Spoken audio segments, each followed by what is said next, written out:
Voilà, bonjour à tous, chers collègues, chers étudiants. Je pense qu'on est à un format relativement réduit et donc ça permettra, dans le cadre de ce colloque, de pouvoir laisser pas mal de temps aux échanges entre le regard croisé que nous cherchons ici, entre différentes thématiques de recherche sur la question de la reconversion et de la résilience. Alors je tiens avant tout à remercier Grand Tournu Images pour l'accueil ici au sein du Grand Tournu. Je pense que c'est évidemment un lieu qui finalement s'apprête très bien à la discussion que nous aurons durant cet après-midi. Alors, voilà. Le cadre un petit peu de ce colloque, il fait suite à différents séminaires que nous organisons avec l'Université de Paris-Est. Et Bruno d'ailleurs enchaînera. Donc c'est un cycle de séminaires sur la résilience en action. Donc l'objectif, puisqu'on a déjà démarré quelques aspects recherche sur cette question de la résilience, c'est justement de voir comment cette résilience peut être appliquée sur le territoire. Et donc on a deux sessions aujourd'hui. Une première session qui est beaucoup plus opérationnelle, où des bureaux d'études, des réflexions, des orientations d'urbanisme seront présentées lors de cette première session. Et la deuxième session qui serait plutôt liée à des projets de recherche et plutôt les recherches qui peuvent être appliquées sur le territoire à travers le concept de la reconversion, de la réhabilitation, de la rénovation. Donc il y a différents projets de recherche qui vous seront présentés.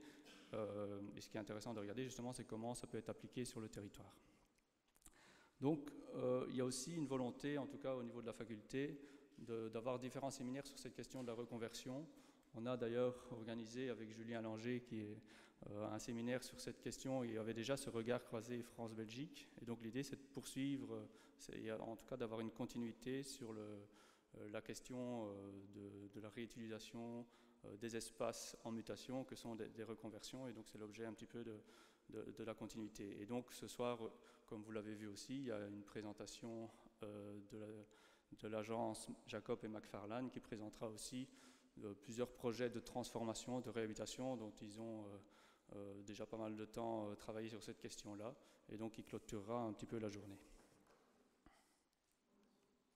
Alors en quelques mots, peut-être je vais essayer de ne pas être trop long, parce qu'il y a beaucoup de choses à dire sur cette question-là, mais je voudrais quand même aborder cette question de la résilience et des thématiques de recherche qui sont développées au sein de la faculté.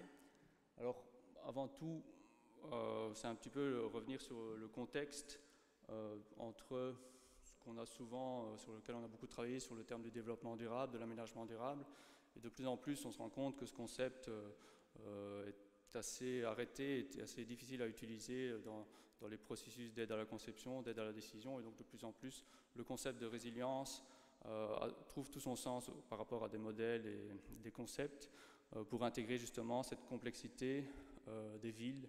Et donc on aborde en tout cas cette compréhension de plus en plus. Donc on parlera principalement quand même de cette volonté de la culture de la transformation.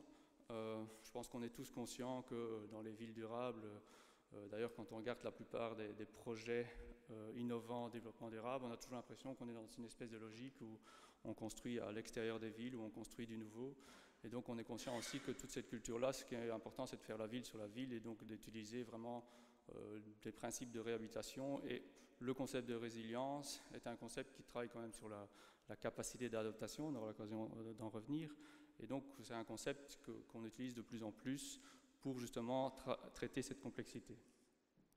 Alors donc les grands enjeux finalement et les défis qui nous attendent, je vais poursuivre, puis on va essayer d'aborder. Quelques mots sur les thématiques de recherche qui sont développées au sein de la faculté.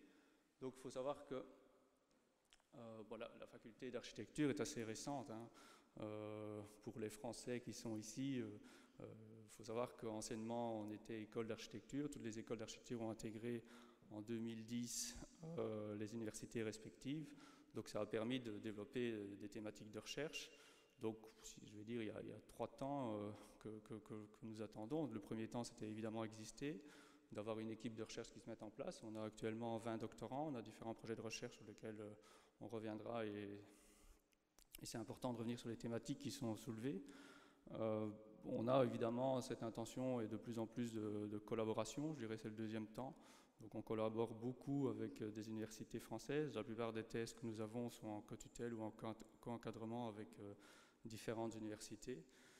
Et enfin, c'est viser, pas encore l'excellence, mais je pense que c'est le temps qui nous attendra plus tard sur cette question justement de la reconversion. Il y a différentes thématiques et différentes thèses vraiment qui sont appliquées sur ces questions-là. Et donc, je pense qu'au fur et à mesure du temps et des projets de recherche, on pourra commencer à disposer de différentes publications pour valoriser les travaux de recherche. Donc l'enjeu, évidemment, ben c'est un peu de comprendre, analyser toute la complexité de la ville. Enfin, généralement, au niveau de la recherche, enfin, je pense que ce soit au niveau de l'école doctorale, parce qu'il y a évidemment une nouvelle école doctorale en architecture et en urbanisme, on se questionne beaucoup sur qu'est-ce que la recherche en architecture, en urbanisme. Alors, bon, je vous ai dit qu'on a intégré l'université. Historiquement et antérieurement, une école d'architecture était dans les écoles des beaux-arts. Donc on est à cheval entre les sciences et l'art. C'est toujours la grande difficulté. On dit souvent la science, on va analyser, observer, travailler sur des concepts. Ben, l'art, c'est aussi finalement ce qui coordonne la main, la tête, le cœur. Mais ici, dans le cadre de la recherche, on ne va pas trop aborder cette question de l'esthétique. On ne va pas aborder finalement évaluer ce qui est beau, pas beau. Donc on va essayer de travailler vraiment sur des aspects beaucoup plus fondamentaux, des concepts qui permettent de justifier des choix architecturaux. Et donc c'est un peu ce qu'attend la recherche. Alors c'est un débat que nous avons beaucoup entre chercheurs, entre d'une part la recherche fondamentale, et en architecture on a besoin de recherche fondamentale, et ce que nous, enfin je dis Bruno, je vois Leïla, on est quand même beaucoup plus sur de la recherche appliquée, qui est de la recherche plutôt par le projet, où on a cette volonté de connaître le territoire, de connaître les acteurs, de connaître les modes de gouvernance, et à partir de là, de développer des méthodes et développer de la recherche. Alors voilà, c'est tous les débats, mais en attendant, je pense qu'il y a très peu pour l'instant de recherche fondamentale sur la question de l'architecture et l'urbanisme. Je vais poursuivre, donc peut-être très vite, évidemment le constat pour vous parler de l'enjeu de la reconversion. Vous savez tous qu'on a une augmentation de la population qui est urbaine, en tout cas de plus en plus importante. On dit en Wallonie, en tout cas, et c'est la même chose à Paris, c'est la même chose en région bruxelloise. Il y a une volonté, il y a un besoin de construire des logements avec tous les services qui vont avec. Donc en région wallonne, c'est 200 000 logements d'ici 15 ans à construire. Donc encore une fois, cette question de savoir si on va construire des villes nouvelles ou des morceaux de territoire qui vont consommer de l'espace, ou bien on va pouvoir travailler sur l'existant et prendre en compte finalement toutes les ressources que peut être l'existant. Ça, c'est évidemment un enjeu primordial. Si je continue sur les chiffres, c'est très exactement en 2007 qu'il y a eu ce croisement entre finalement plus de 50% de la population qui vit en milieu urbain, avec cette difficulté de savoir de quoi on parle au niveau urbain, parce qu'en Belgique, on a beaucoup de difficultés finalement de connaître les limites de la ville. On peut vivre à la campagne, donc il y a beaucoup d'urbains qui se souhaitent vivre à la campagne et travailler en milieu urbain. Je pense que tout est connecté. Et donc ça, c'est aussi un des enjeux pour comprendre un peu de la complexité. Donc un des enjeux principaux, c'est quand même ce problème de consommation d'espace. Je pense que si on parle de villes résilientes, si on parle aujourd'hui de villes smart, de villes intelligentes, évidemment, comme on le dit parfois dans le bâtiment, si on veut un smart building, la première chose, c'est peut-être de le faire plus petit, parce que si la technologie permet de répondre à des services, c'est ce qu'on a, d'ailleurs, dans la plupart des travaux sur les smart cities, c'est offrir plus de services à travers les nouvelles technologies.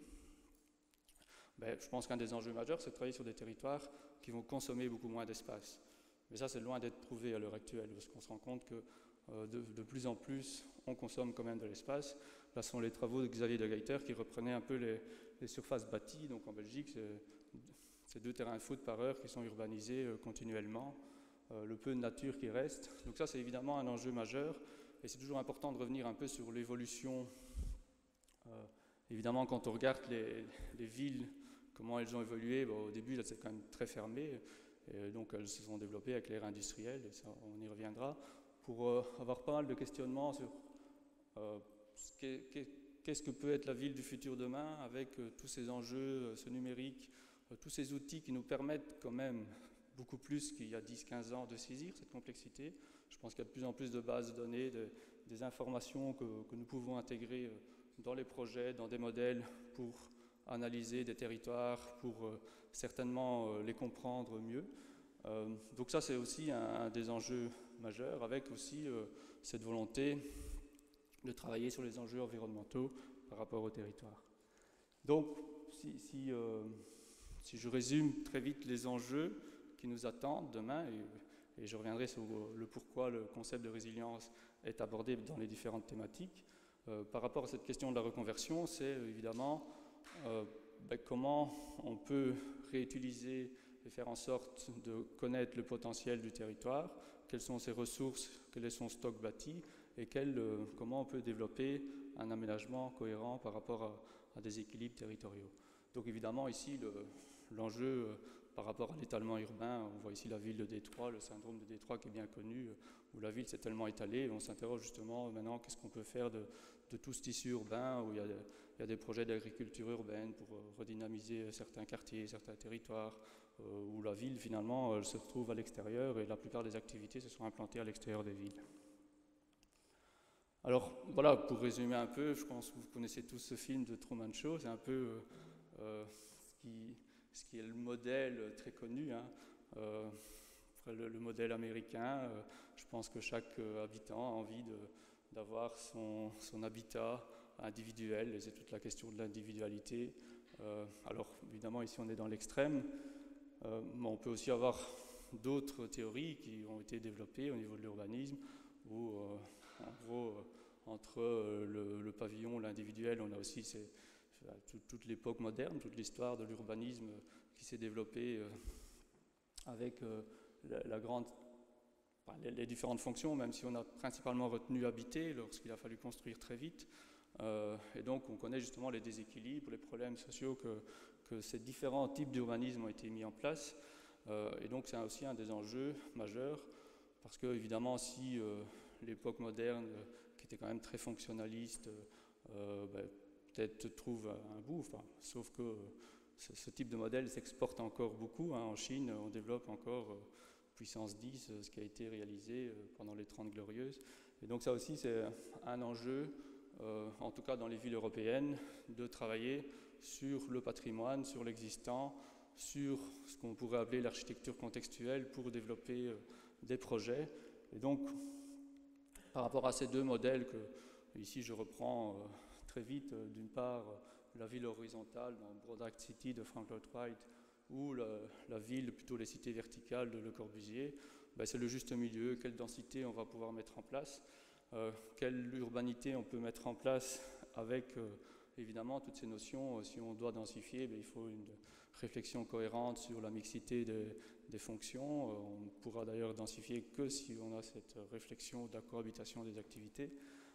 Et évidemment, comment on va se déplacer demain, ça c'est aussi un enjeu majeur, parce que si les villes sont étalées, c'est bien sûr à cause de la voiture. Donc ce sont des thématiques sur lesquelles nous travaillons par rapport à différentes thématiques. Donc la densité, ce n'est pas uniquement la densité que l'on peut mesurer de manière très quantitative. Quand on parle de densité et d'attractivité que recherchent toutes les villes pour finalement être dans un système reconnu où on a envie d'investir, on a envie de venir vivre une expérience, où on a envie de venir habiter, c'est toute la question de l'intensité aussi qui est recherchée dans les villes. Et donc de plus en plus, la densité, on va l'utiliser pour son aspect très immatériel, parce qu'il n'y a rien de pire d'avoir des espaces publics qui coûtent très cher aux collectivités, qui ne sont pas utilisés ou qui sont inexploités. Et donc toute la question de l'intensité par rapport aux programmations urbaines qui se développent est assez importante à aborder. Donc si on résume très vite, on voit déjà quelques modèles à exclure avant de vous parler de la résilience. On va, à travers peut-être déjà les deux exemples entre la ville horizontale et la ville verticale, on sait qu'on va essayer d'exclure les villes génériques qui sont très bien développées par Rem Koolhaas. C'est sur cette question, finalement, une ville, l'objet générique le plus connu, c'est l'aéroport. Hein. Il n'y a aucune identité locale. Quand on est dans un aéroport, on n'a pas d'attache, évidemment. Et donc le risque, c'est que toutes les villes deviennent des objets génériques où on a la même rue commerçante, on a exactement la même identité qu'on retrouve où que l'on soit, qu'on soit dans le nord de l'Europe ou dans le sud de l'Europe. La ville diffuse, on en a parlé, donc évidemment, je pense que c'est un des enjeux majeurs en termes de ressources, c'est de travailler sur la ressource spatiale. Évidemment, je pense que c'est cette question du foncier. Enfin, on en discute beaucoup quand on voyage, quand on se déplace en France, en Belgique. Je pense qu'en France, c'est encore pire que la Belgique, parce que le foncier permet encore et toujours de consommer beaucoup d'espace. On a beaucoup de promoteurs qui ont des super catalogues et qui distribuent, et on a des quartiers complets d'urbanisme sectoriel qui se sont développés en entrée de ville, ou en tout cas en première, deuxième, voire troisième couronne maintenant de beaucoup de villes, avec des lotissements qui consomment beaucoup, où on a exactement le même logement qui se reproduit sur des hectares. Alors la ville privatisée, dans cette volonté de déséquilibre ou d'équilibre qu'on recherche dans les territoires, évidemment c'est cette volonté, quand on a pendant des années une culture qui sépare les fonctions, tous les plans de zonage, tout l'historique finalement de l'urbanisme qui se base principalement sur ces logiques de séparation, comment on peut faire maintenant pour avoir des logiques qui permettent justement un mélange, qui permet de résoudre certains problèmes sociaux que l'on connaît dans des zones qui sont hyper monofonctionnelles. Donc c'est aussi un des enjeux sur les sites industriels, qui sont des sites très monofonctionnels, comment apporter justement une diversité et une multifonctionnalité pour pouvoir justement faire en sorte qu'on va essayer que la population puisse se mélanger, puisse vivre dans un quartier. Alors peut-être la ville écoquartiériste aussi, parce que de plus en plus, je pense que chacun veut son écoquartier comme on voulait son bâtiment durable, et encore maintenant. Donc on a toutes des certifications, des labels, il y a énormément d'études qui ont été réalisées pour évaluer des projets. Et donc, évidemment, dans cette réflexion qui rentre plus dans le concept de résilience, où on a besoin d'aspects global et de comprendre l'ensemble des composantes de la ville, l'idée, c'est de ne pas faire la somme de plusieurs écoquartiers qui feront une ville durable. Donc, c'est toute la réflexion et tous les outils qu'on aura l'occasion de discuter aujourd'hui qui permettent justement de travailler sur l'ensemble des composantes et commencer à aborder la systémique et la complexité. Un petit exemple, je vais en prendre plusieurs, je ne sais pas si j'aurai le temps, et Bruno, je te demande de m'arrêter quand tu veux prendre la main, qui pour moi résume assez bien des stratégies d'urbanisation. J'ai pris l'exemple de Rotterdam, les étudiants connaissent bien parce que je leur ai présenté ça il y a peu de temps. Évidemment, c'est une ville qui a été, pour faire très vite, démolie durant la Seconde Guerre mondiale, et donc il a fallu construire vite aussi. Et donc en 1986, il y a eu un premier plan de base très fonctionnel. Donc on a un quadrillage orthogonal de rues générales qui se sont développées dans la ville. Et donc très vite, dans les années 90, on s'est rendu compte, d'ailleurs c'est souvent une ville qui était critiquée comme une ville sans âme, très fonctionnelle, où on n'a pas tenu compte de la Meuse, on n'a pas tenu compte des différentes diversités justement qu'on peut avoir dans une ville, parce que principalement, à l'époque, Rotterdam était au moins le plus grand port d'Europe. Juste un peu avant, était quand même le plus grand port du monde. Donc c'est une ville principalement économique pour les Pays-Bas, où il y a énormément d'entreprises qui s'installent. Et donc il faut aussi dire que c'est une ville qui était pratiquement déserte après 18 heures dans beaucoup de quartiers. Et donc il y a différents plans qui ont été développés stratégiques pour justement diversifier les activités, diversifier surtout les différents territoires. Donc si je vais assez vite, on a le cœur de Rotterdam qui est le carré rouge qui est au-dessus, où là on a cette volonté de conserver le commerce, conserver les activités principales de ce qu'on entend derrière un centre-ville.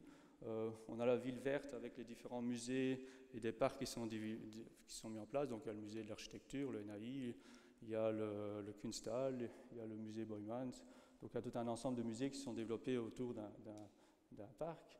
Il y a l'identité portuaire dans la ville bleue, où on conserve justement cette identité, cette volonté.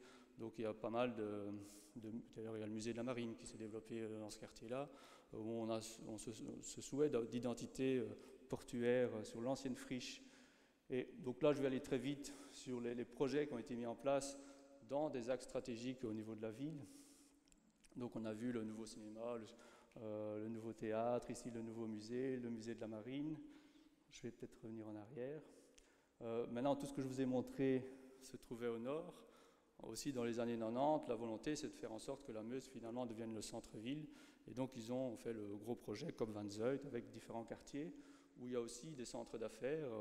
Donc, au nord, le Wilhelmina Pier est un projet principalement de bureaux, mais on a aussi apporté un maximum d'équipements pour faire en sorte, justement, de déplacer un peu les polarités.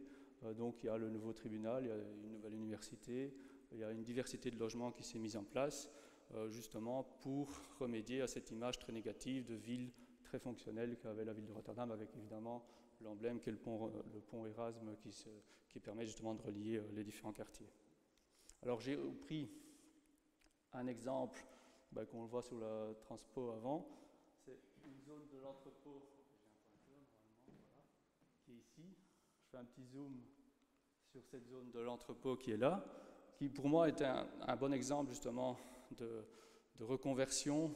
On est sur une friche portuaire énorme, donc il y a ce souhait justement de favoriser la greffe de différentes activités dans un tissu où il y a déjà des infrastructures, où il y a déjà du bâti, où on a réussi à faire de la multifonctionnalité, parce qu'on a un centre commercial au rez-de-chaussée, on a des bureaux, on a des logements au-dessus des bureaux, et donc la volonté, dans un bâtiment existant, d'apporter de l'urbanité, d'apporter une programmation assez riche, multifonctionnelle, avec toute la difficulté de la multifonctionnalité à l'échelle du bâtiment. Mais ce sont des différents exemples qui me paraissent importants pour, encore une fois, si on veut être plus intelligent et donc plus résilient, c'est essayer de consommer moins d'espace et utiliser évidemment ce que nous avons, finalement c'est le stock, pour pouvoir y apporter des activités, un maximum d'activités finalement pour très peu d'architecture et très peu de nouveaux bâtiments. Alors un autre exemple, je vais aller assez vite, où on revient beaucoup sur cette question du recyclage, c'est les travaux de Bernardo Secchi et Paola Vigano, où sur différents territoires, que ce soit en Italie, que ce soit dans le Grand Paris, que ce soit sur Anvers, sur les docks, ont beaucoup travaillé sur cette question du 100% renouvelable, où on considère que la ville est une ressource proprement dite, et donc ils vont mettre en avant une théorie qui est la ville poreuse. La ville poreuse, pour faire vite, c'est un peu comme une éponge où tout peut être lié. On va essayer de travailler justement sur l'interconnexion entre tous les quartiers, éviter d'avoir des immenses infrastructures. Sur le Grand Paris, c'était un grand débat parce que, évidemment, il y a de grands projets qui sont principalement des projets de transport, où il y a le Grand 8 qui va permettre de créer 57 nouvelles gares et de nouvelles centralités autour de Paris. Il y a différents grands projets qui sont des grandes lignes directrices. Et leur parti, c'est de dire qu'il vaut mieux avoir une multitude de tramways qui vont relier les quartiers plutôt qu'un geste fort de transport. On va travailler sur une multitude et une diversité. On va travailler avec plein d'hypothèses sur la reconversion de différents tissus industriels. On va accepter l'urbanisme diffus qu'il y a eu pendant des années et on va essayer de densifier le pavillonnaire qu'il y a autour des villes. Et donc, c'est vraiment de travailler sur l'ensemble du territoire, mais par petites touches, plutôt que d'avoir des grands objets architecturaux ou des grandes infrastructures qui vont donner des lignes directrices qui peuvent être dangereuses pour ce qui est autour. Voilà, je vais aller assez vite. Peut-être un autre exemple que je voulais vous montrer, que je considère assez important sur cette question de la résilience, c'est le City Protocol qui est surtout utilisé à Barcelone. Je pense que Manuel Valdés, qui est l'architecte de la ville de Barcelone, défend évidemment son projet en disant la ville, évidemment, c'est un métabolisme. Il compare souvent à un être humain par rapport à ces différentes questions, mais c'est encore une fois pour aborder cette question de la systémique, où toutes les composantes sont reliées entre elles. Donc, évidemment, une ville, c'est son contenu d'abord, donc il y a une population, ce que fait la population, c'est-à-dire des activités, où se pratiquent les activités et des lieux. Donc on va essayer de décomposer tout ça. Dans les lieux, on a des appartements, de l'habitat qui sont dans des logements. Les logements sont dans des blocs qui sont des îlots bien connus si on est à Barcelone. Les îlots vont composer un quartier, le quartier va composer la ville va composer un territoire et une agglomération. Et donc évidemment, c'est une des premières différences par rapport à des outils beaucoup plus analytiques, c'est qu'on ne va pas dire, bon ok, on va être les spécialistes d'une échelle bâtiment ou d'échelle quartier, on a cette volonté d'être, j'aime bien le terme, transcalaire. C'est-à-dire qu'on va traverser toutes les échelles et essayer de comprendre justement la manière dont on peut traverser les différentes échelles. Ensuite, on va reprendre évidemment les grandes composantes, faire en sorte que la population se déplace mieux, faire en sorte de consommer moins d'énergie, de travailler sur le cycle de l'eau, de travailler sur le cycle des déchets. Et donc c'est encore une fois, je pense que dans les séminaires Résilience en Action, d'ailleurs il y a eu un séminaire sur le métabolisme urbain, on est dans cette volonté d'essayer de comprendre l'écosystème de la ville par rapport à des thématiques que nous abordons. Et donc nous, on a différents projets justement de recherche qui s'orientent beaucoup sur cette question du métabolisme. Donc évidemment, c'est d'avoir cette connaissance, je vais assez vite, sur les différentes échelles. Et on retrouve évidemment le contenu du territoire. On va essayer de comprendre finalement quelle population nous avons sur le territoire, que fait la population, quels sont les usages, comment ils consomment l'espace public, comment ils utilisent les services de la collectivité. Et donc il y a cette compréhension de tous les usages qui sont plutôt de l'immatériel. Et enfin, ce qui est matériel, c'est les lieux où se pratique. Et donc là, on va décomposer la ville à travers, encore une fois, l'ensemble de ses composantes et pouvoir aborder justement toutes les questions auxquelles s'attache beaucoup la question de résilience. C'est comment on va pouvoir travailler sur l'ensemble des crises, sur l'ensemble des risques. Donc on aura aussi l'occasion de parler sur cette question du risque. Je vois Pascal qui regarde sa montre, si je suis trop long, il faut me le dire. Je ne sais pas quelle heure il est en fait. 45. D'accord. Je continue. Le contenu, j'en ai parlé. Évidemment, le job des urbanistes, c'est de travailler sur l'organisation spatiale, c'est-à-dire comment les différents lieux vont s'organiser entre eux. J'ai pris différents exemples que je vais peut-être passer très vite, qui justement sont des outils très descendants sur un territoire pour faire vite, où on a des experts.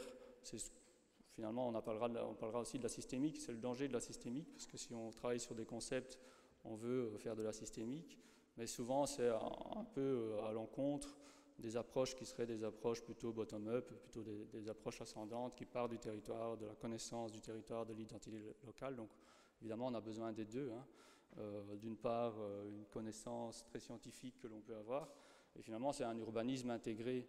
Donc on va intégrer tous les grands concepts du numérique, les grands concepts environnementaux dans les objectifs, dans les master plans, dans les projets, et on va justifier aux politiques, à l'ensemble des acteurs, qu'on va répondre tout au long du processus du projet à ces différents objectifs. Donc on va intégrer au maximum ces grands objectifs. Donc on peut faire le tour de plein de grands projets à grande échelle. Ils ont tous cette volonté hyper systémique où on est en mesure d'apporter des solutions, et surtout on est en mesure d'avoir les informations qui vont permettre de démontrer les objectifs qui avaient été établis au départ. C'est toute la difficulté, parce que c'est aussi un point qu'il faut aborder, c'est l'incertitude.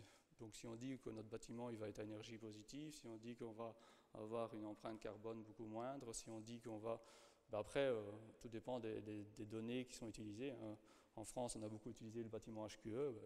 Je pense que n'importe quel architecte à l'heure actuelle peut faire en sorte et faire plaisir au maître d'ouvrage en disant que son bâtiment sera HQE, parce qu'on va mettre quelques priorités sur certaines cibles, et on sait très bien qu'on va y répondre, et encore, on n'est pas sûr des données qui vont être utilisées et de l'incertitude de ces données-là.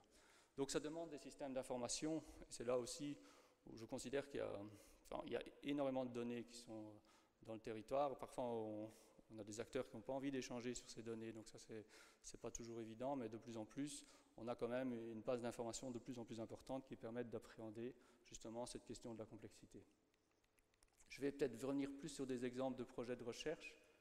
Je vais en prendre quelques-uns, quelques thèses. Il y en a qui auront l'occasion de présenter aussi leurs différents travaux. Donc on a différentes thèses sur cette question de la résilience.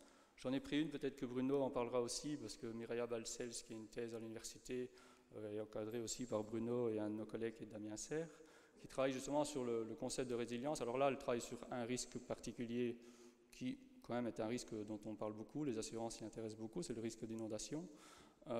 Et donc, c'est comment intégrer le concept de résilience et quel urbanisme, quelle architecture on peut mettre en place par rapport à un risque où on va essayer de faire en sorte que la ville peut rebondir après une inondation.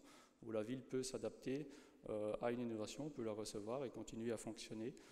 Donc là, typiquement, on est vraiment dans de l'analyse fonctionnelle, donc on est dans une recherche très appliquée, on va essayer de comprendre comment la ville fonctionne, comment, s'il y a une inondation qui se trouve à X kilomètres, quel impact ça peut avoir sur la ville, quel réseau va être impacté par l'inondation. Donc évidemment, bon, je vous ai parlé de l'augmentation de la population, ça ne se fera pas dans une transformation de la ville. Je vous ai parlé évidemment des incertitudes, et quand on accumule tout ça, ben, on n'arrive pas justement à avoir des solutions relativement concrètes, et donc c'est pour ça que le concept de résilience est assez important à appréhender. Donc dans son travail, elle a analysé, d'ailleurs elle a beaucoup voyagé, elle a été à la Nouvelle-Orléans, elle a été en Angleterre, elle a été en Allemagne, elle est maintenant à Barcelone pour essayer d'appliquer justement ces outils systémiques. Donc il y a évidemment un benchmark qui a été fait sur différents territoires à l'échelle quartier, principalement, parce que c'est là qu'elle a réussi à avoir le plus d'informations. Elle a regardé quelles sont les mesures que l'on peut mettre en place pour se protéger au maximum du territoire, aux différentes échelles également.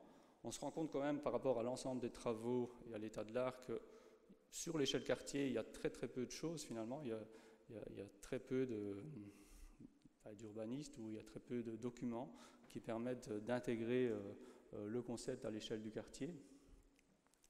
Et enfin, voilà, très vite, je ne vais pas assommer tout le monde, un exemple d'analyse fonctionnelle où on va regarder finalement comment le territoire, le quartier fonctionne avec tout ce qui rentre, tout ce qui sort. C'est un peu ces réflexions sur la systémique et le métabolisme, et surtout les relations qu'il peut y avoir entre les différentes composantes.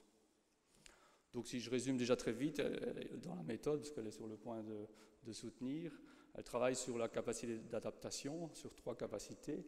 Donc la capacité d'absorption, la capacité de résistance et la capacité de récupération de la ville, pour justement permettre de faire en sorte que celle-ci puisse continuer et surtout rebondir après un choc.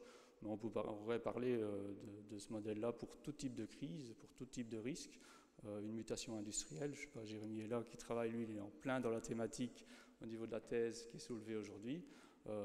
C'est aussi un choc important pour un territoire quand on délaisse une activité importante, qui principalement était quand même monofonctionnelle, mais qui a un impact important sur le taux d'emploi sur un territoire, et donc comment on peut rebondir par rapport à ça, et surtout quelles sont les hypothèses qu'on met en place pour proposer des scénarios, parce que je pense qu'au niveau recherche, contrairement à ce que peut faire beaucoup de bureaux, on peut se permettre quand même de mesurer des scénarios, de proposer des scénarios. C'est un des concepts qu'on aborde beaucoup sur ces questions de recherche, justement sur un urbanisme de projet. Un autre exemple, après j'arrête, Alberto Ortiz, qui est aussi en thèse avec l'école des ingénieurs de la ville de Paris, qui travaille lui aussi sur, je ne vais pas parler de vulnérabilité, mais si on parle de résilience, il faut connaître un peu quelle est la vulnérabilité. Enfin, il y a beaucoup de théories derrière la vulnérabilité, il y en a qui ne travaillent que sur la vulnérabilité, mais lui principalement travaille sur les îlots de chaleur. Donc c'est comment on peut, si je résume très vite, refroidir ou apporter un confort d'été dans différentes villes où, évidemment, l'îlot de chaleur, c'est que dans les villes, il y a des températures beaucoup plus importantes que quand on se trouve à l'extérieur des villes. Donc il travaille sur différents leviers, je vais assez vite. Principalement, c'est la végétation. Donc quand on apporte du végétal, quel impact ça peut avoir sur les microclimats, sur les matériaux, sur les couleurs de ces matériaux-là, parce que les matériaux vont stocker les calories et puis transmettre toutes ces calories, et donc la ville n'a plus le temps de se refroidir, et donc ça a quand même un impact assez important. Et sur les formes urbaines, donc je ne l'ai pas dit, mais on travaille beaucoup sur cette question des morphologies, et donc il y a différents outils qui existent, qui permettent de mesurer un peu les microclimats et les températures en milieu urbain, mais donc tout l'objet, c'est de prendre différents quartiers, différents territoires qui ont des morphologies différentes, donc on est dans du paramétrique, et donc faire varier le taux de végétal, faire varier les différents matériaux, faire varier les différentes formes, et donc c'est pour aider aussi à avoir des guides pour concevoir et pour faire en sorte qu'on soit moins vulnérable à des températures importantes en été. J'avais un autre exemple sur lequel on a travaillé dernièrement, mais je vais laisser la parole surtout à Bruno qui a aussi beaucoup de choses à vous dire sur la question de la résilience.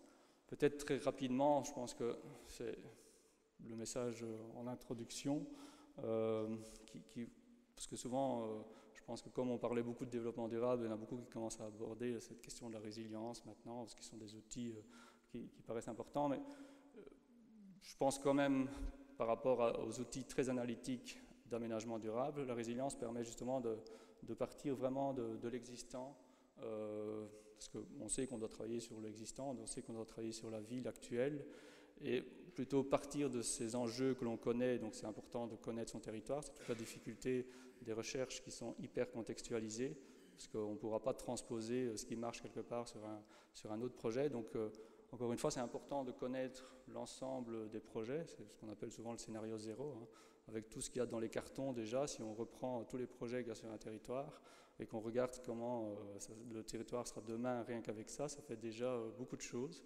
Et donc après, c'est d'évaluer aussi et de proposer des scénarios pour évidemment tendre et faire en sorte finalement d'apporter une diversité, de réhabiliter les différents projets. Voilà, je laisse la parole à Bruno. Peut-être quelques mots pour le présenter. Bruno, il travaille sur la résilience depuis quand même pas mal de temps. Il est maître de conférence à l'université de Paris-Est. Et bon, on a l'habitude quand même de travailler et d'encadrer pas mal de thèses ensemble. Et donc voilà, je te laisse la parole. Merci.